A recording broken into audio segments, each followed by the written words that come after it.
அனைவருக்கும் இனிய வணக்கம்.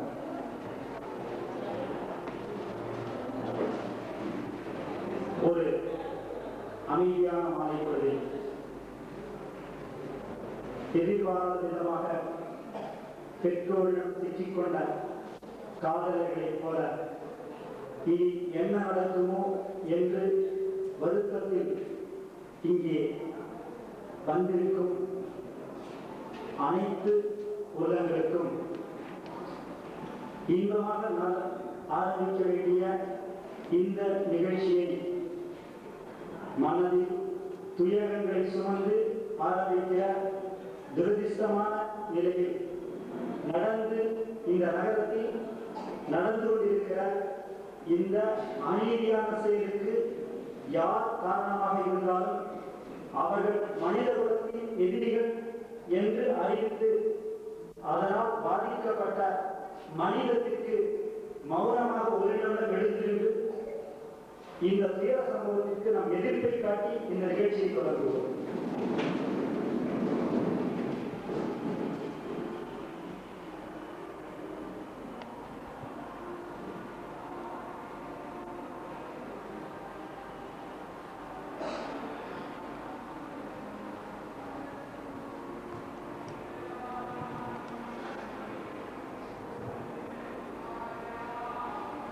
நன்றி.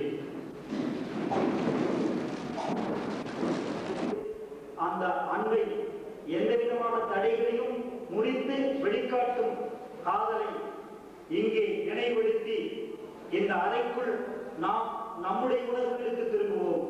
வெளியில் நடக்கும் அந்த சம்பவங்களை எல்லாம் கொஞ்சம் ஒதுக்கி வைத்துவிட்டு இதோ இந்த பொன் சுதாவின் கவிதை அல்ல காதல் நூல் வெளியீட்டு விழாவை தலைமை தாங்கி நடத்த வந்திருக்கும் ஐயா கௌதமன் அவர்களையும் இந்த விழா நிகழ்ச்சியை வரவேற்புரையோடு இந்த நிகழ்ச்சிக்கு காரணமான ஐயா விஜயா வேலாயுதம் அவர்களையும் விழா நாயகனாக வீற்றிருக்கும் கவிஞர் அறிவுமதி அவர்களையும் வரப்போகும் கவிஞர் பழனிபாரதி அவர்களையும் நூலை வெளியிட வந்திருக்கிற காந்தி லதா தம்பதியரையும் நூலை பெற்றுக்கொள்ள வந்திருக்கிற எங்கள் அன்பிற்குரிய அனைத்து கல்லூரி மாணவர் பேரவையுடைய தலைவர் ரமேஷ் அவர்களையும் இன்னும் வாழ்த்துறை கூற வந்திருப்பவர்களையும் வரப்போகிறவர்களையும் அவர்களோடு சேர்ந்து இந்த நிகழ்ச்சியை உள்ளங்களால் கொண்டாட வந்திருக்கும் உங்கள் அனைவரையும் இந்த நிகழ்ச்சிக்கு இப்பொழுது தயாராக்கி நிகழ்ச்சியை தலைமையாக ஐயா கௌதமன் அவர்களை அன்போடு அழைக்கிறேன். தலைவர் சகோதரர் கௌதமன் அவர்களே,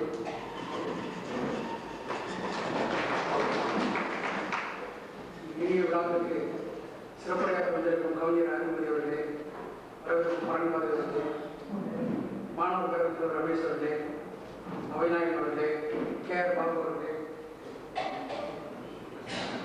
மற்றும் காளிதாஸ் அவர்களே, எல்லோரும் கவிஞர்கள் தான் வந்திருக்கக்கூடிய இளைஞர்கள் எல்லோரும் கவிஞர்கள் தான். வாசகர்களுடைய கருத்தில் கவிஞர்கள் என்பது பொருந்தும். கவிஞர்கள் வந்திருப்பவர்களே அனைவருக்கும் வணக்கம். முறையாக வரவேற்புரை என்று சொல்ல வந்திருக்கேன். பிப்ரவரி 14 காதலர் தினத்தில் புத்தகம் வெளியிடப்படும் நகரம் கோவை மாநகரம் பல நிகழ்ச்சிகளுக்கு பல சம்பவங்களுக்கு முன்னுதாரணமாக இருக்கிறது. பிப்ரவரி 14 இந்த உலக காதலர் தினத்தில் ஒரு புத்தகம் வெளியிட்டு நடைபெறுவதில் நாம் தான் தமிழகத்தில் இன்று முன்மாதிரியாக இருக்கிறோம். கவிஞர் பொன் சுதா அவர்களின் முயற்சி இந்த புத்தகம் வெளிவர வேண்டும் என்று அவர் நினைத்து ஒரு மாதம் கூட ஆகவில்லை. இந்த ஒரு மாதத்திற்குள் ஏறத்தாழ ஒரு 15 நாள் அவர் சரியாக பொன் சுதா தூங்கியிருக்க மாட்டார். சென்னை, சிவகாசி, கோயம்புத்தூர் என்று பரபரப்பாக சுற்றி இந்த புத்தகத்தை அருமையாக கொண்டு வந்திருக்கிறார்கள். ரொம்ப வயசாச்சு, இல்லாத மேடையில் பேசுறதா எனக்கு செயற்கையாக நான் வந்து பேச மாட்டேன். நம்ம இந்தியா ரொம்ப பின்தங்கி இருக்கிறது காரணமே அவங்க வேலையை அவங்க செய்யலைங்கிறது என்னுடைய நினைப்பு. அவங்க வேலையை அவங்க செஞ்சால் நல்லா இருக்கும்.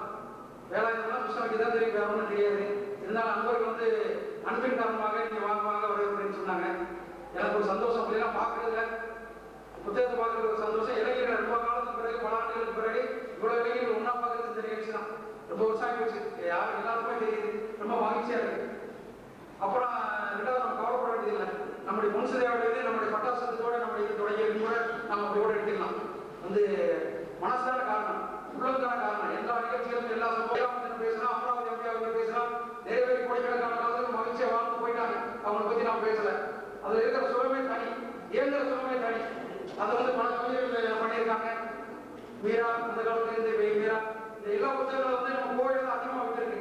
மீராவுடைய படம் கற்பனை, மேத்தாவுடைய நடந்த நாடகங்கள், சோமனசன் கோயில தங்கசாமி, அடுத்து புதுசா வந்து சங்கருடைய வெட்டத்தை கேட்டால் சொல்லுவாங்க.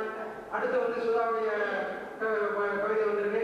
இதுவும் பல காப்பியில் பலாயிரம் பிரதிகள் சொல்லி எல்லோரும் வரவேற்று வரவேற்று எனக்கு வாய்ப்பு.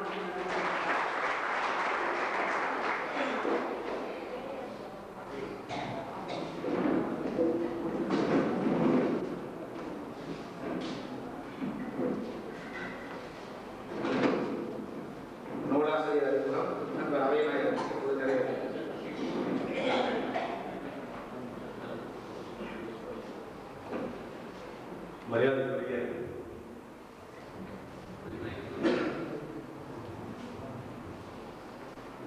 விழாவின் தலைவர் ஐயா சிந்தலை கௌதம் அவர்களே, இந்த கவிதை நூலுக்கு கவிதை நூல் வெளியீட்டு விழாவிற்கு வாழ்த்து வந்திருக்கின்ற அன்புக்குரிய கவிஞர் அறிமுதி அவர்களே, வரவேற்று சென்ற அண்ணன் வேலாயுதம் அவர்களே, வாழ்த்து வந்திருக்கின்ற நண்பர்களே, நிகழ்ச்சியை காண வந்திருக்கிற நல்லுள்ளங்களே, உங்கள் அனைவரையும் வணங்கி மகிழ்கின்றேன்.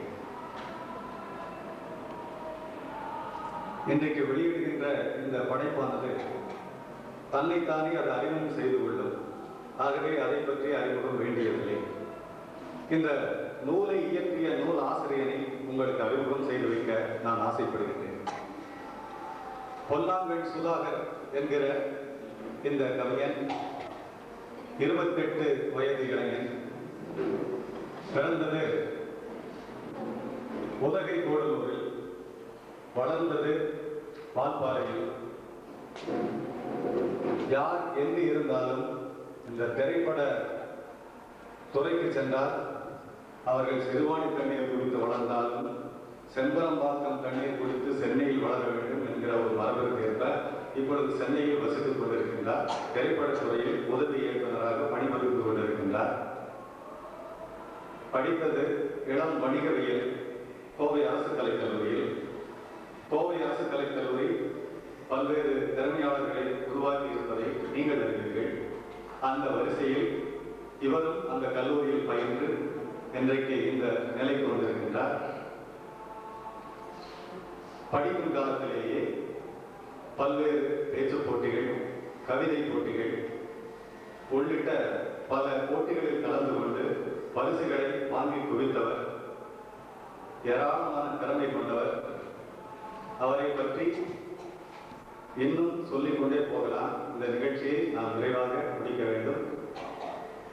ஆகவே இந்த கவிஞன் இன்றைக்கு வெளியிடுகின்ற இந்த தொகுப்பானது பலராலும் பேசப்பட வேண்டும் என்பதே எங்களது ஆவலாக இருக்கிறது. வாழ்த்த வந்திருக்கின்ற நண்பர்களையும் உங்களையும் வணங்கி நன்றி கூறி முடிக்கின்றேன். நன்றி.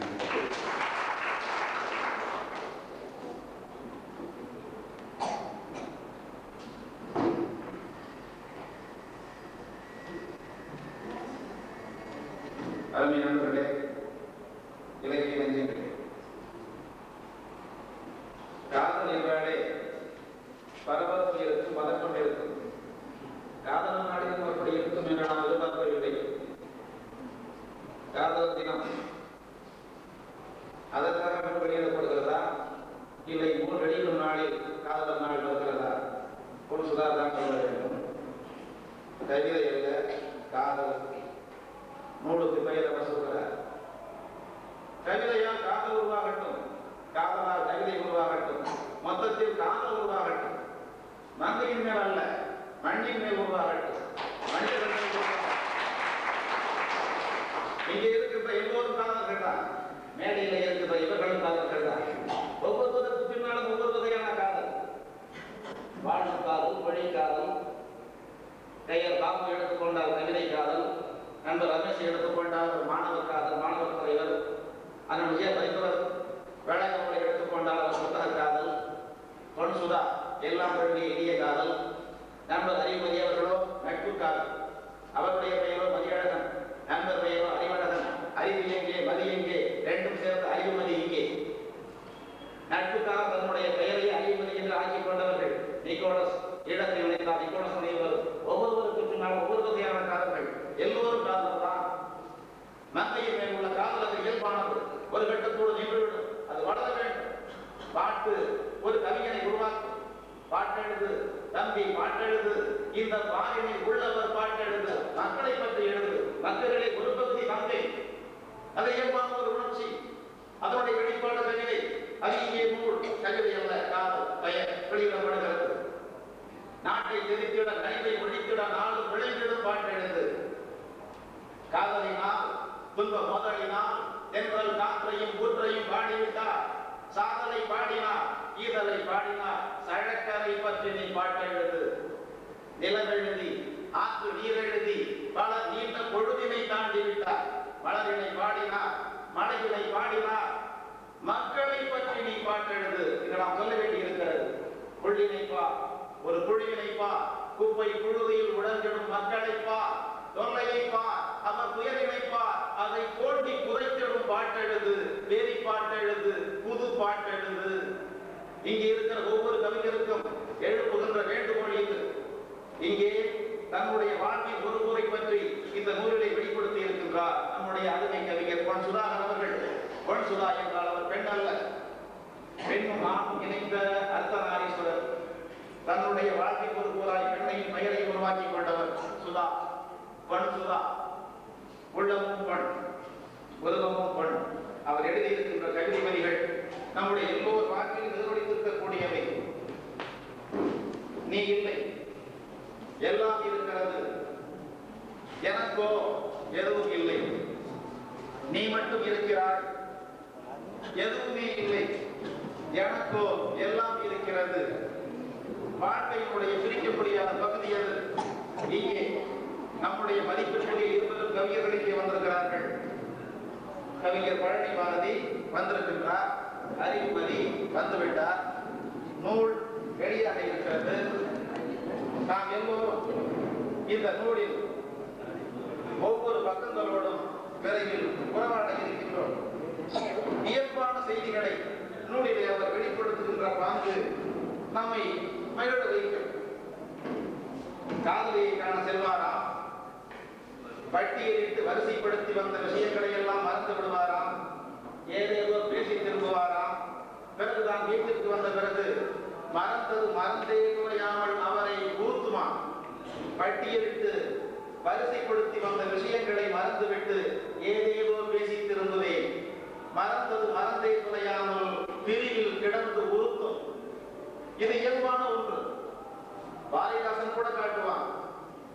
ஒரு பெண் வருவாள், ஒரு ஆண் இருப்பான். அவன் புத்தகத்தை புரட்டி கொண்டிருப்பான். அந்த பெண் இவனை பார்ப்பாள். கூடத்திலே மன பாடத்திலே விழி கூடி கிடந்திடும் ஆனழகை கோடை குளிர்மலர் பார்வையினால் அவள் உண்ண தலைப்படும் நேரத்திலே படித்துக் கொண்டிருந்தவன் நிமிர்ந்து பார்ப்பான். அவள் இவனை பார்ப்பாள், இவன் அவனை பார்ப்பான். பாடம் படித்து நிமிர்ந்த விழி தண்ணீர் பட்டு தெரிந்தது மானின் விழி. உடனே களையாத ஆடையை ஒதுக்கிக் கொள்வார், திருத்திக் கொள்வார், ஒழுங்குபடுத்திக் கொள்வார். ஆடை திருத்தி நின்றாளவனும் அவன் 1000 ஏடு புரட்டுகின்றான். ஒவ்வொரு ஏடாக புரட்டுவான். முன்னும் பின்னும் பின்னும் முன்னும் புரட்டி கொண்டே இருப்பான். அந்த இயற்கையை கவிதை என்பது கடல். அதில் எத்தனையோ நீரோடைகள் சேர்க்கின்றன, நதிகள் சேர்க்கின்றன, கால்வாய்கள் சேர்க்கின்றன, மக்களுக்கு உயிர் வந்து கூட்டுகின்றன. இங்கே சேர்வது ஒரு நீரோடை. பொன் சுதா வழங்கிய நீரோடை. கவிதை என்பது காதல் என்ற கவிதை நீரோடை. அது நாம் தமிழ் இலக்கிய வெள்ளத்திலே சேர்க்கிறது. அந்த காதல் மங்கையின் மேல் உள்ள காதல் என்ற அளவிலே மட்டும் சுருங்கிவிடார். அவர் சொல்லுகிறார், ஒரு நாளை பட்டியல் போடுகிறார். நான் 8 மணி நேரம் ஒரு அலுவலகத்தில் வேலைக்கார், 6 மணி நேரம் தூக்கத்திற்கு செலவழிப்பேன். சொல்லிக்கொண்டே போகிறார். கடைசியிலே முடிக்கிறார், ஒரு நொடி குறையாது உணக்கம். 24 மணி நேரமும் எந்த வேலை கடந்து கொண்டிருந்தாலும் பிரியாது இருப்பது அவள் நினைவு. 2000 ஆண்டுகளுக்கு முன்னர் இருந்து வருவது. ஒரு காதலர் சொல்லுவான், கதை இலக்கிய காதலர். நான் உண்மையில் வைத்திருக்கின்ற காதல் நிலத்தை விட விரிவாக, வானத்தை விட உயர்ந்து, கடலை விட ஆழம், நிலத்தினும் பெரிதே, வானினும் உயர்ந்தது, நீரிலும் ஆறளவின்றே. அந்த சங்க இலக்கிய காதலின் சாயல் இன்றைய வரைக்கும் வருகிறது. இதற்கு மேலும் வர வேண்டும். அறிவியலாளர்கள் நம்மை அச்சுறுத்துகிறார்கள். சுற்றுப்புற சூழலும் நம்மை அச்சுறுத்துகிறது. விரைவிலே அன்றாடம் இந்த பிரபஞ்சம் விரிந்து கொண்டே இருக்கிறதா? சூரியன் விரிவடைந்து கொண்டே இருக்கிறதா? விரைவில் சூரியனுக்கு அருகிலே இருக்கிற புதன், வெள்ளி, பூமி மூன்றுமே சூரியனால் விழுக்கப்பட்டு விடுமா? நாம் இருக்கிற பூமி விரைவில் சூரியனால் விழுக்கப்பட்டு விடும். அறிவியலாளர்கள் அச்சுறுத்துகிறார்கள். எப்பொழுது என்று கேட்டால் இன்னும் 600 கோடி ஆண்டுகள் என்கிறார்கள். நமக்கு ஒரு நிம்மதி. ஓசோன் படலம் கிழிந்து தொங்குகிறது. ஏதோ ஒரு நாள் இந்த உலகம் மறைந்து போய்விடும். இங்கே ஒரு அண்டார்டிகா தான் இருக்கும். அண்டார்டிகா போல இந்த பூமி பந்தே மாறிவிடும். அச்சம் இருக்கிறது. இத்தனைக்கும் நடுவிலே நம்மை வாழ வைத்துக் கொண்டிருப்பது காதல். அது பெண்ணின் மேல் மட்டுமுள்ள காதல் அல்ல. வாழ்வில் எத்தனையோ கூறுகளில் நம்முடைய உள்ளம் இரண்டர கலந்து நிற்பது காதல். அதையும் சொல்கிறார். 1000 100 கால வாழ்நாளில் ஒரு நாள் கூட முழுமையாய் வாழாமல் மரித்து போகும் இந்த மனித வாழ்வில் நொடிதோறும் என்னை வாழ வைத்துக் கொண்டிருக்கும் காதல் என்கிறார். அந்த காதல் நொடிதோறும் வாழ வைக்க வேண்டும். ஒவ்வொருவரையும் வாழ வைக்க வேண்டும். நொடிதோறும் அல்ல, நிமிடம் தோறும், மணிதோறும், நாள்தோறும், வாரந்தோறும், மாதந்தோறும், ஆண்டுதோறும், யுகங்கள் தோறும் நம்மை வாழ வைக்க வேண்டும். மண்ணை, மனித குலத்தை வாழ வைக்க வேண்டும். அந்த அன்புணர்ச்சியை தான் இந்த நூலின் ஒவ்வொரு பக்கத்திலும் நம்முடைய பொன் சுதாகர் எடுத்து காட்டுகின்றார். கவிதை அல்ல, காதல் இங்கே நம்முடன் உறவாட வருகிறது. வெளியீட்டு விழா என்ற நிகழ்ச்சி இப்பொழுது நிகழ உள்ளது. நன்றி, வணக்கம். வெளியிடப்படுகின்ற இந்த நாள் காதலர் நாள். வெளியிடுபவர்களோ காதலில் வெற்றி பெற்ற காதலர்கள் காந்தி, லதா.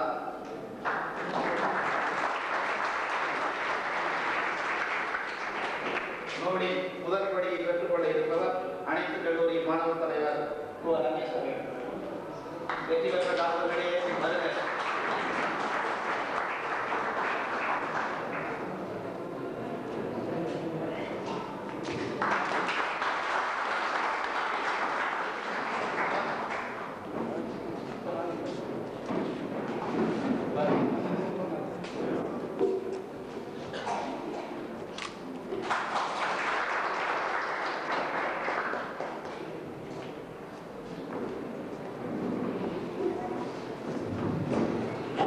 இந்த நூலை வெளியிட்ட காந்தி அவர்கள் கோவையில் எங்கள் இளமை இலக்கிய கழகத்தின் தொடக்க கால நண்பர். 10 ஆண்டுகளுக்கு மேலாக சென்னையில் இருந்து திரைப்படங்கள் இணை இயக்குநராக பணியாற்றி தமிழ்நாட்டின் வருங்காலத்தில் ஒரு தலைசிறந்த திரை இயக்குநராக வர இருக்கும் காந்தி அவர்கள் இப்போது ஒரு சில நிமிடங்கள் ஒரு அற்புதமான சூழலை சந்திப்போம். அதுக்கான மழை வந்தா இருக்குது. சின்ன ஒரு ப்ராப்ளம், கொஞ்சம் மனசு ஆயிடுச்சு. சுதா 2 வருஷமா இந்த ரொம்ப ட்ரை பண்ணிருந்தது. திடீர்னு ஒரு கடை நேரம் தான் இந்த வருஷம் எப்படியும் ஆரம்பிச்சிருந்தேன். ஒரு மாதத்துக்கு முன்னாடி தான் அப்புறம் போய் விஜயபதிக்கும் வேலை அவர்களுக்கு இந்த நூல் இன்னைக்கு ரிலீஸ் ஆகுதுன்னா அதுக்காக நான் முழுக்க எல்லார்கிட்ட பேசி உடனே நான் இருக்கிற நீங்கள் தைரியமாக காண போகுதுன்னு சொல்லி சிவகாசி கலைஞ்சு இதில் நிறைய நண்பர்கள் வந்துட்டாங்க. அதெல்லாம் சுதா சொல்லுவேன் கண்டிப்பாக. மற்றும் அறிவுரை சார், அறிவர் சார் மற்றும் இந்த மேடையில் இருக்கும் அனைவருக்கும் வந்திருக்கும் அனைவருக்கும் எனக்கு நன்றி. நூலை பெற்றுக்கொண்ட அனைத்து கல்லூரி மாணவர் பேரவையுடைய தலைவரும் எங்கள் இனிய நண்பரும் கோவை அரசு கலைக் கல்லூரியின் முன்னாள் பேரவைத் தலைவருமான திரு ரமேஷ் அவர்கள் பேச அழைக்கும் பொழுதே வேண்டாம், அந்த கோர சம்பவத்தை பார்த்துவிட்டு உணர்ச்சி வசப்பட்டிருக்கிறேன், என்னை பேச அடைக்காதீர்கள் என்று சொன்னால் எந்தாலும் உங்கள் உள்ள உணர்ச்சிகளை ஒரு சில வகைகளாக கொட்டி நீங்கள் இங்கே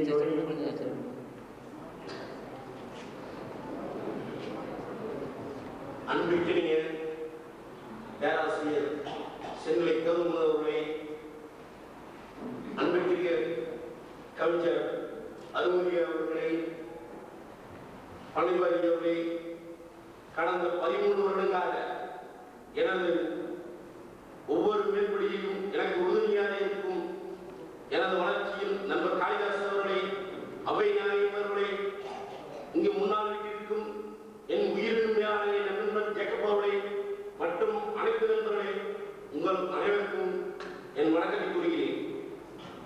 எனக்கு 2 கண்கள், மாணவ சமுதாயம், இந்த தமிழ் மண்ணும் தான். இதை தவிர எனக்கு வேறு எதுவும் தெரியாது. மாணவர் சமுதாயம் 24 மணி நேரம் எந்த இடத்திலும் இடத்தில் வந்து என்ன உதவி கேட்டாலும் அந்த மாணவ சமுதாயத்துக்காக என் உயிரையும் கொடுப்பேன் என்பது என்னுடன் நன்றாக பழகியவர்களுக்கு தெரியும். இரண்டாவது, இந்த தமிழ் மண்ணின் மீது எனக்கு ஒரு அளவு இழந்தக்காக இந்த தமிழ் மண்ணிற்காக ஏதாவது செய்ய வேண்டும் என்ற எந்நேரம் நினைத்துக் கொண்டிருக்கிறேன். வரும்பொழுது கோர சம்பவத்தை பார்த்து நண்பர் காங்கிரஸ் சொன்னேன், வேண்டாம் அவர்களே, இப்பொழுது மிகவும் உணர்ச்சி கொண்டிருக்கேன், காளிதாஸ் பேசுகிறேன், நான் பேசுகிறேன். எனக்கு பேச வாய்ப்பளித்த காளிதாசர்களுக்கும் மற்றும் இங்கு உள்ள அனைவருக்கும் என வணக்கத்தை கூறி விடைபெறுகிறேன். நன்றி, வணக்கம்.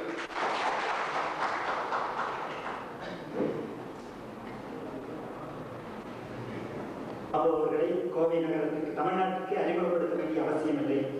தன்னுடைய மல்லிகை தோட்டங்கள் மூலமாக நன்கு தமிழகம் முழுவதும் அறிமுகமான அந்த அற்புதமான கவிஞர் வருங்காலத்தில் தமிழ் திரைவாணியில் கூட பழனிபாரதி அவர்களுக்கும் அறிவுமதி அவர்களுக்கும் நிச்சயமாக ஒரு போட்டியாளராக வரக்கூடிய பாபு அவர்களை இப்போது பேச அழைக்கிறேன்.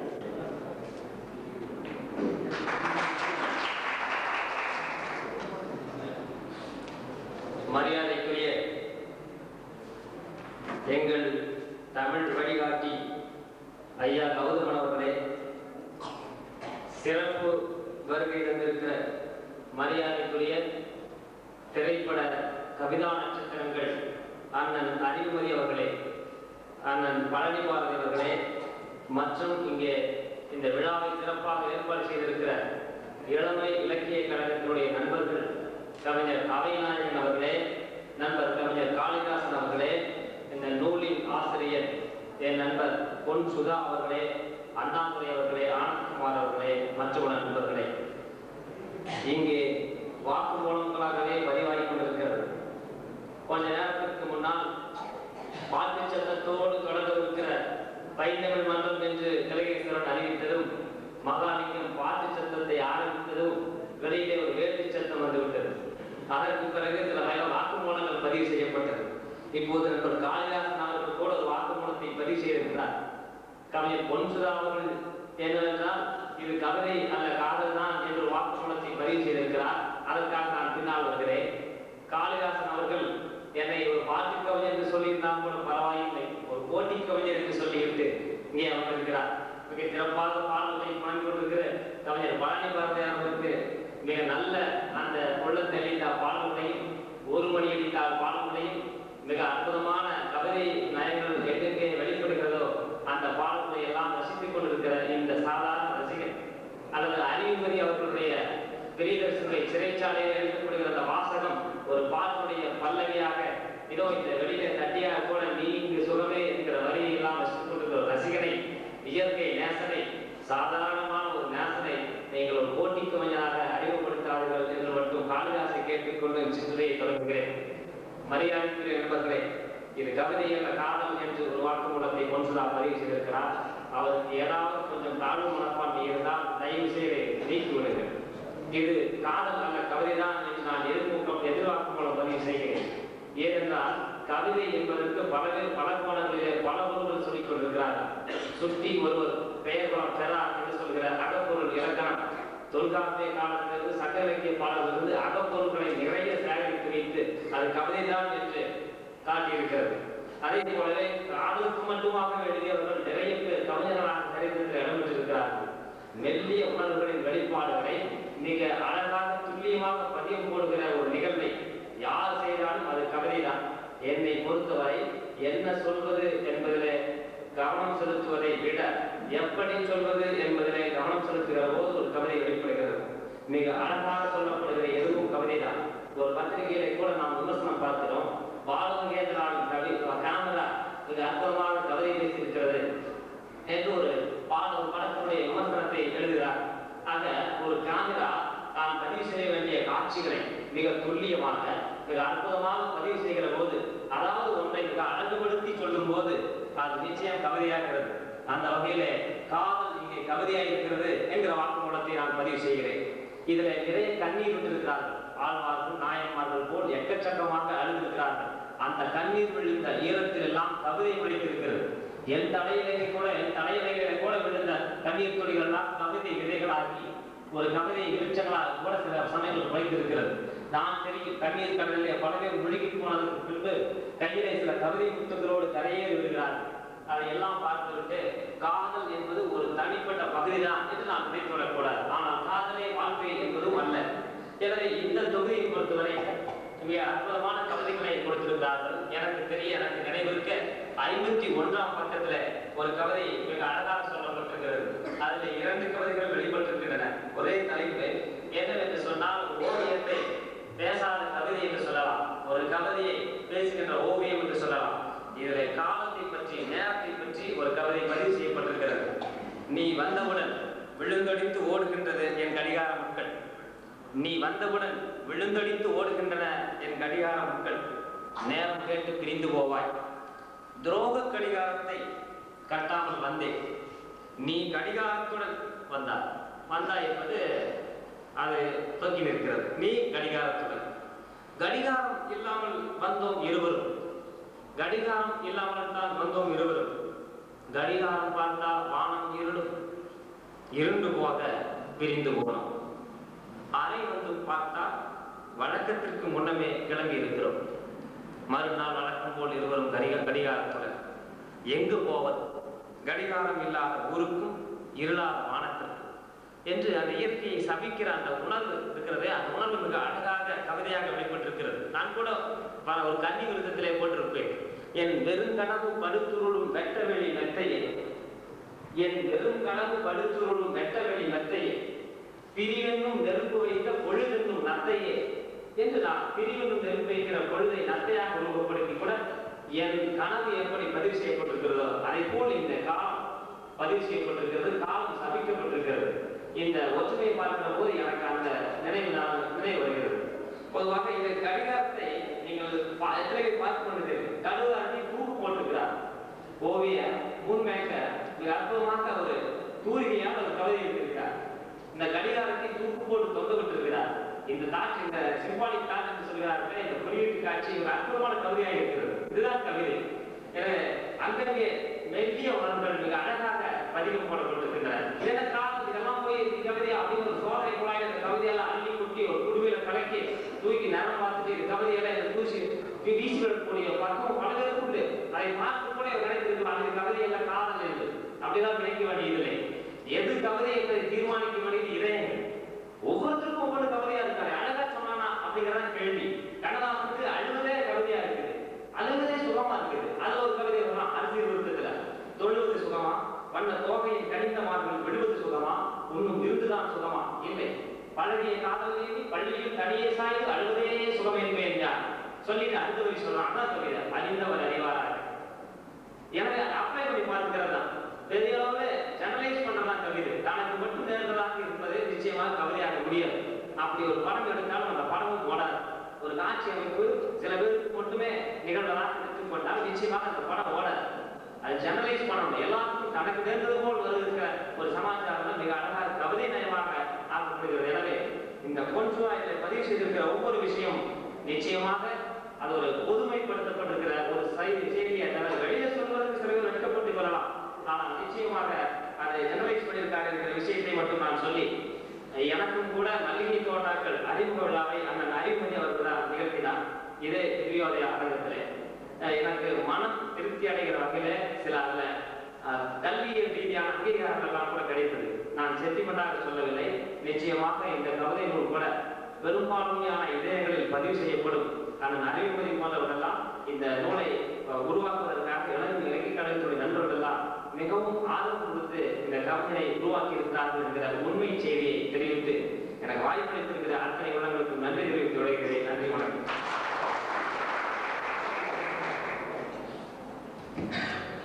அடுத்து கவிஞர் சூரியபாரதி அவர்கள். சூரியபாரதி அவர்கள் திருப்பூரை சார்ந்தவர்.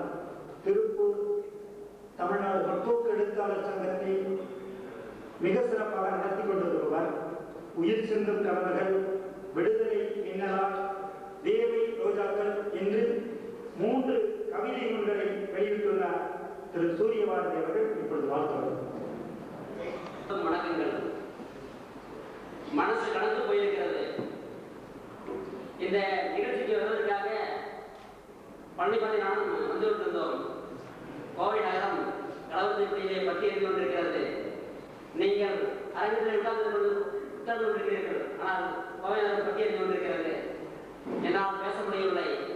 மனசு கடந்து போயிருக்கிறது. இருந்தாலும் ஒரே ஒரு வார்த்தையை மட்டும் சொல்லிக் கொண்டு நான் விடைபெறுகிறேன்.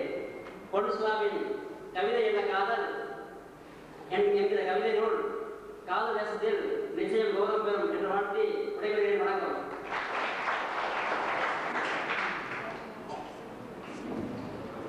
அடுத்து எங்கள் நண்பர் வழக்கறிஞர் நிக்கோலஸ் அவர்கள். நிக்கோலஸ் அவர்கள் எங்களோடு தமிழோடு தமிழ் இயக்கங்களோடு 10 ஆண்டு காலமாக மிக நெருங்கிய பழக்கம் உடையவர். கோவையில் எந்த தமிழ் ஆதரவு நிகழ்ச்சி நடந்தாலும், சமூக விடுதலைக்காக எந்த நிகழ்ச்சி நடந்தாலும் அதோடு தன்னை அர்ப்பணித்துக் கொண்ட மிகப்பெரிய பேச்சாளர், வழக்கறிஞர். இப்பொழுது வாழ்த்து வருகிறார். கௌதம் ஐயா அவர்களே, இந்த புத்தகத்தை வெகு சிறப்பாக எழுதி முடித்திருக்கும் அருமை தம்பி பொன்சுதா அவர்களே, தமிழ்நாட்டில் திரும்பிய பக்கமெல்லாம் ஒலித்துக் கொண்டிருக்கின்ற திரைப்பட பாடல் வரிகளுக்கு சொந்தக்காரர்கள் அருமையான பழனிபாரதி அவர்களே, அறிவுமதி அவர்களே, இந்த புத்தகம் வெளிவருவதற்கு மிக முக்கிய காரணமாக இருந்த ஐயா வேலாயுதம் அவர்களே, கவிதையல்ல காதல் என்ற இந்த புத்தகத்திலே எழுதியிருக்கின்ற கவிதையெல்லாம் என்னை பொறுத்தளவிலே நான் சொல்லுவேன், தன்னுடைய அனுபவத்தை எழுதியிருக்கின்றார். அதுவும் சமீப காலமாக 2-3 ஆண்டு காலமாக தனக்கு கிடைத்த அனுபவத்தை இந்த புத்தகத்தின் வாயிலாக எல்லோருக்கும் தெரியப்படுத்துகின்றார் என்றுதான் நான் சொல்லுவேன். அவர் சொல்லுகின்ற போது, அந்த புத்தகத்திலே சொல்லுகின்ற போது, உண்மை காதல் எப்படி இருக்க வேண்டும் என்பதற்கு விளக்கம் கொடுக்கின்ற வகையிலே ஒரு கவிதையை சொல்லுகின்றார். உள்ளத்தை சொல்லுவதும் உள்ளத்தை சொல்லுவதும் உண்மை காதல் என்று. இருவருடைய உள்ளத்திலே இருக்கின்ற அத்தனை எண்ணங்களையும் விஷயங்களையும் ஒருவருக்கொருவர் பரிமாறிக்கொள்வதும் பகிர்ந்து கொள்வதுதான் உண்மை காதல் என்று அவர் உண்மை காதலுக்கு விளக்கம் கொடுக்கின்ற இடம் எனக்கு பிடித்திருந்தது. ஆனால் என்னை பொறுத்தளவிலே அவருக்கு பாராட்டுக்களை தெரிவித்துக் கொண்டு, இந்த புத்தகத்திற்காக எந்த அளவுக்கு அவர் முயற்சி எடுத்து வெகு விரைவிலே இந்த புத்தகத்தை நல்ல முறையிலே கொண்டு வந்திருக்கின்றார் என்பதற்காக அவரை பாராட்டிக் கொண்டு, நம்முடைய தலைவர் தமிழ் களங்களிலே எங்களுடைய வழிகாட்டி திரு செந்தலைநாத் கௌதமன் அவர்கள் சொன்னது போல் மொழியை காதலிக்க வேண்டும். இன்றைய சூழ்நிலையிலே இந்த மண்ணிலே பிறந்த ஒவ்வொருவரும் எப்படி ஈழத்திலே அந்த போராளிகள் மண்ணுக்காக தங்களையே மாய்த்து அந்த மண்ணை எந்த அளவிற்கு நேசித்துக் கொண்டிருக்கின்றார்களோ, அதே போல் இங்கே இருக்கின்ற இந்த தமிழ் மண்ணிலே இருக்கின்ற ஒவ்வொருவரும் இன்றைய கால சூழ்நிலையை நேசிக்க வேண்டியது, அன்பு செலுத்த வேண்டியது, காதல் கொள்ள வேண்டியது இந்த மண்ணையும் இந்த இனத்தையும் இந்த மொழியையும் மட்டுமே தவிர வேறு எதுவும் இல்லை என்று சொல்லிக்கொண்டு வாய்ப்புக்கு நன்றி கூறி அமைகின்றேன். அன்பு வணக்கம். அடுத்து கோவையின் இளங்கவிஞரும் இன்றைக்கு கோவையினுடைய கவியரங்களுக்கெல்லாம் தலைமையேற்று நடத்தக்கூடிய தலைமை கவிஞருமாக விளங்கக்கூடிய எங்கள் நண்பர் மீனாட்சி சுந்தரம் அவர்கள் பேச வருகிறார். கல்லூரி மேடைகளில் கடந்த பல ஆண்டுகளாக கவிதைகளாகவே வாழ்ந்து வரக்கூடிய மீனாட்சி சுந்தரம் அவர்களை பற்றிய பல செய்திகள் உங்களுக்கு தெரியும். சிறப்பு செய்தியாக ஒரு செய்தி, அவருடைய the wind and the leaf என்கிற ஆங்கில கவிதை நூல் சமீபத்தில் வடக்கு டெல்லியை சேர்ந்த ஒரு நிறுவனத்தால் வெளியிடப்பட்டிருக்கிறது. அந்த நூல் இன்னும் வெளிவரவில்லை, அச்சாகி வெளிவந்திருக்கிறது. தமிழ் கவிதையிலும் ஆங்கில கவிதையிலும் வீரியமிக்க தன்னுடைய வார்த்தைகளால் வாழ்ந்து வரும் மீனாட்சி சுந்தரம் அவர்கள் இப்பொழுது வாழ்த்த வருகிறார். 3 தொடர்புண்டு வெடிப்புகளுக்கு மஞ்சாமல் இன்னும் ஒன்றில்லாமல் இருக்கிற காதலுக்கு என் உறவுகள். சிறப்பு வாய்ந்த வெளியீட்டு விழாவினுடைய தலைவர் தமிழாசான் சிந்தனை கௌதமன் அவர்களே, எனக்கு குப்பை கடித்த குளிப்பல் என்ற புத்தகத்தின் மூலம் அறிமுகமாகி இருக்கிற கவிஞர் அண்ணன் அறிவுமதி அவர்களே, இறந்து போன திரைப்பட பாடல்களை இன்று மீண்டும் உயிர்த்தெழ வைக்கும் வகையிலே திரையுலகத்தில் மின்னிக் கொண்டிருக்கின்ற அருமை கவிஞரும் பாடலாசிரியருமான பழனி பாரதி அவர்களே மற்றும் அவை உள்ளிட்ட அத்தனை பேருக்கும் என் முதல் வணக்கத்தை தெரிவித்துக் கொண்டு என் வாழ்த்துறையை ரத்தின சுருக்கமாக முடித்துக் கொள்ளவே ஆசைப்படுகிறேன். தோழர்களே, இன்று பொன்சுதாவின் கவிதை அல்ல காதல் என்ற நூலுக்கு வெளியீட்டு விழா. தவறு என்று சொல்வேன். பொன்சுதாவை கூறிவிட்டார், இது கவிதை அல்ல காதல். அநேகமாய் பொன்சுதாவின் காதல் இப்போது கவிதையின் வடிவிலே வெளியாகி இருக்கிறது. நாளை திருமணத்தின் வடிவிலே வெளியாகும் என்பதை அன்போடு தெரிவித்துக் கொள்கிறேன். பொதுவாகவே காதல் என்று சொன்னாலே காதல் எங்களுக்கு பிடிக்காது. காதல் சமூகத்தில் நடக்கக்கூடிய ஒரு அவலட்சியல் என்றெல்லாம் கூறுபவர்கள் நிறைய பேர் இருக்கிறார்கள். இந்த பூமியிலே காதலிக்காத ஜீவராசிகள் எதுவுமே கிடையாது என்பதை அத்தனை பேருக்கும் அறிவோம். அதே போல ஒரு கவிஞன் தன்னுடைய கவிதா வாழ்க்கையை தொடங்கும் போது முதலில் காதல் கவிஞனாகவே அவன் தன் வாழ்க்கையை தொடங்கிக் கொள்கிறார். நீங்கள் உலக இலக்கியங்களிலே எடுத்துக்கொண்டால் ஷேக்ஸ்பியரும் சரி, அதற்கு பின்னால் வந்திருக்கக்கூடிய எத்தனையோ நாடகாசிரியர்கள் கவிஞர்களும் கூட தங்களுடைய நாடகங்களிலே கவிதைகளிலே காதலை மைய பொருளாக வைத்து அவர்கள் அந்த இலக்கிய படைப்புகளை எல்லாம் அரங்கேற்றி இருக்கிறார்கள். எடுத்துக்காட்டுக்காக ஒரே ஒரு சின்ன செய்தியை நான் சொல்வேன். காதல் பற்றிய கவிதை எவ்வளவு கூர்மையாக இருந்திருக்கிறார். ஷேக்ஸ்பியர் என்ற நாடகாசிரியர் தன்னுடைய ரோமியோ அண்ட் ஜூலியட் என்ற நாடகத்திலே ஒரு காட்சியை சொல்வார். ரோமியோ ஜூலியட் இருவருமே எதிரெதிர் குடும்பத்தை சார்ந்தவர்கள். திருட்டுத்தனமாக ரோமியோ ஜூலியட்டை ஒரு முறை அவளது மாடிக்கு சென்று பார்க்க செல்வார்.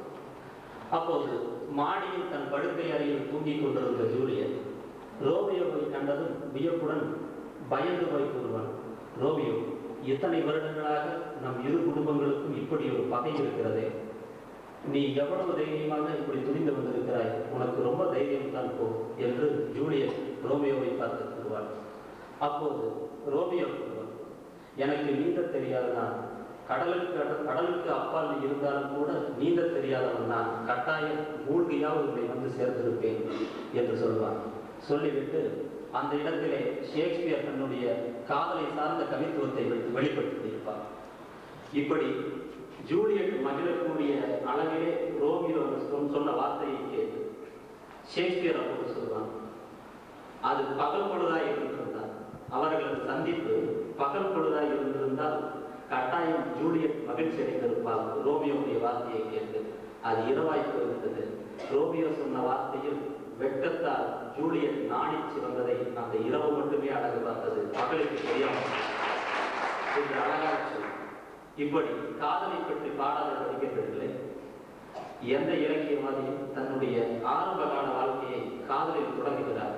காதல் நமது சமூகத்தில் ஒன்றாக நம் ரத்தத்தில் இரண்டரை கலந்து போயிருக்கிறது. ஆக காதல் என்பது காதலுக்கு யாரும் அகராதி தயாரிக்க தேவையில்லை. காதல் என்பது ஒருவர் பார்க்கக்கூடிய பார்வை இருக்கிறது என்று கூறி நானும் கூட காதலை பற்றி ஒரு கவிதை எழுதியிருக்கிறேன். இந்த உலகத்திலே எல்லா உயிர்களும் காதலிக்கின்றன என்பதை மையமாக வைத்து அந்த ஒரு சிறு கவிதையை மட்டும் சொல்லி உங்களிடத்திலே விடைபெறலாம் என்று நினைக்கிறேன்.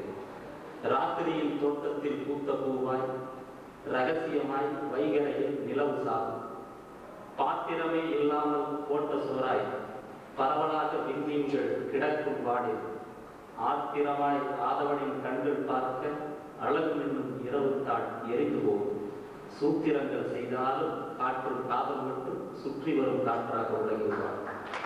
ஆகாய வீதியிலே உலவும் மேகம், ஆகாய வீதியிலே உலவும் மேகம் அண்ணாந்த பூமியின் மேல் காதல் கொள்ளும், சாகாத வரம் பெற்ற தென்றல் காற்று சிறுமூங்கில் குடலுக்குள் காதல் செய்யும், நோகாமல் காலின்றி நடக்கும் ஓடை நிலமங்கை மார்படைத்து காதல் கொள்ளும், ஆகாத தர்க்கங்கள் பேசும் கூட்டம் அவனியர்கள் காதலித்தால் குற்றம் சொல்லும், விதையோடு முதலிரவு நடக்கும் பூமி, விதையோடு முதலிரவு நடக்கும் பூமி வண்ணமலர் தரும் மரத்தின் தாயேயாகும், சதையெல்லாம் சந்தனமாய் மரங்கள் பூத்தால் சத்தமில்லா முகில்களுக்கு கணவராகும், சிதையரிக்கும் சுடுகாட்டும் மண்ணில் கூட, சிதையரிக்கும் சுடுகாட்டும் மண்ணில் கூட செங்கணலும் விறகுந்தான் காதல் செய்யும், இதை புரியும் தன்மையில்லா மனிதர் கூட்டம் எப்படித்தான் காதலுக்கு தாய்ப்பாடு வரும் என்ற கவிதையை மட்டும் சொல்லி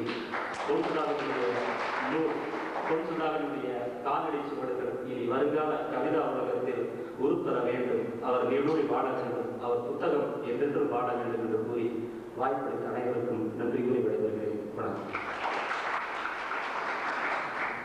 அடுத்து கோவையில் இருக்கக்கூடிய அனைத்து இலக்கிய இதயங்களுக்கும் இலக்கிய அமைப்புகளுக்கும் ஆதரவாளராக புரவலராக இருந்து கோவையின் தமிழ் இலக்கிய உணர்வை, தமிழ் உணர்வை, சமூக உணர்வை காத்து வரும் நண்பர் திரு அக்னி சுப்பிரமணியம் அவர்கள் வாழ்த்துகிறார். என்னோட ஆசிரியரும் சிந்தனை அவர்களே, இந்த விழாவுக்கு சிறப்பாக வந்திருக்கிறேன். எனது நண்பர்கள் பள்ளி பாரதி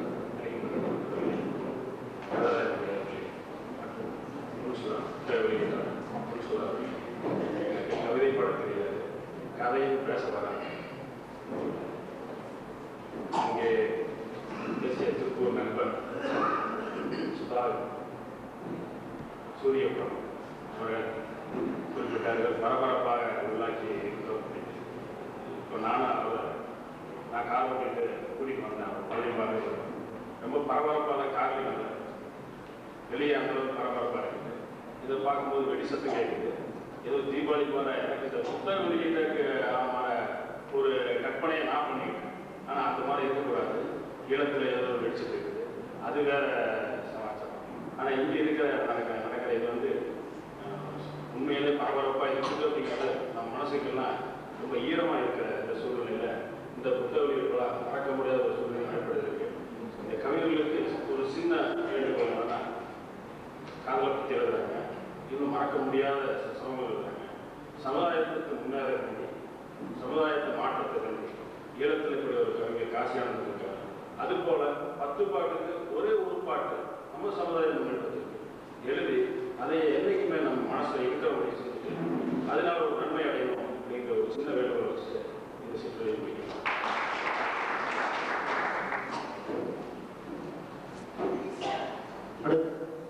சென்னை மாநில கல்லூரியின் பேராசிரியராக இருக்கக்கூடிய திரு பாஸ்கர சேதுபதி அவர்கள்.